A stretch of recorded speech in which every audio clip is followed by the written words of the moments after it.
Bonjour, je m'appelle Nicolas Orange et je suis l'auteur de King Rock.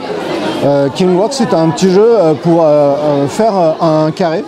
On peut faire un carré en diagonale ou en orthogonale. Et dès qu'on a fait le carré, bon, on a gagné. C'est très très simple.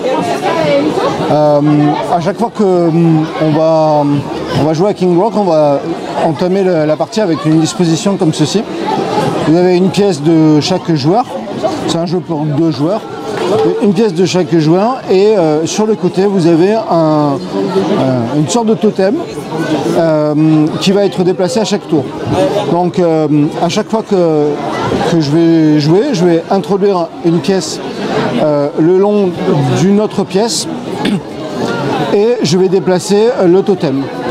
Quand je joue ma pièce, je n'ai pas le droit de venir me situer dans la colonne ou dans la ligne du totem.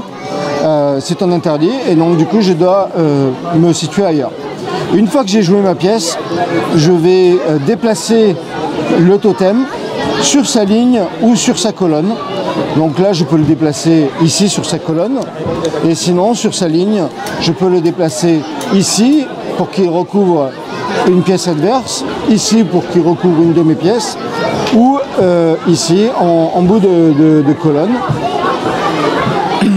de manière à ce qu'il touche quand même toujours les pièces en jeu. Une fois que j'ai fait ceci, c'est au tour de l'adversaire de jouer.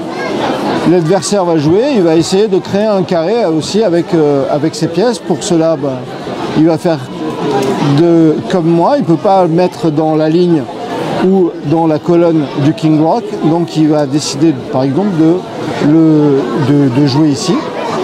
Et il va déplacer donc le King Rock.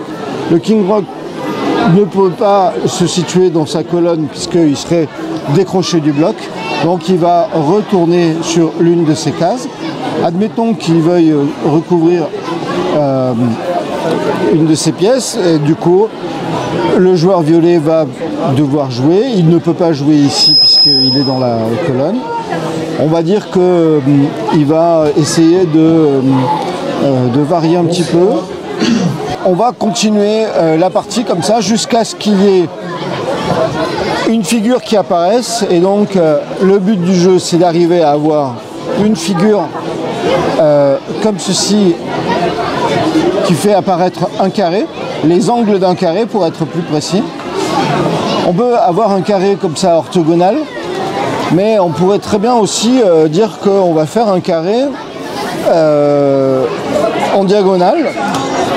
Donc là aussi on a un carré. Il peut y avoir des carrés à l'intérieur de notre carré. Il peut y avoir des emplacements vides aussi. Si je fais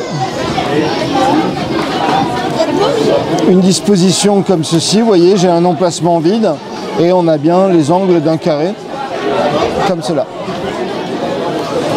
Voilà, c'est un jeu qui va se dérouler en 10 tours maximum, puisqu'il a 10 pièces, et qui, comme vous le voyez, est vraiment très très simple. On va interagir avec les pièces de l'adversaire uniquement avec le totem, voilà, qui empêche de jouer dans la ligne ou dans la colonne. Merci de votre attention. Au revoir.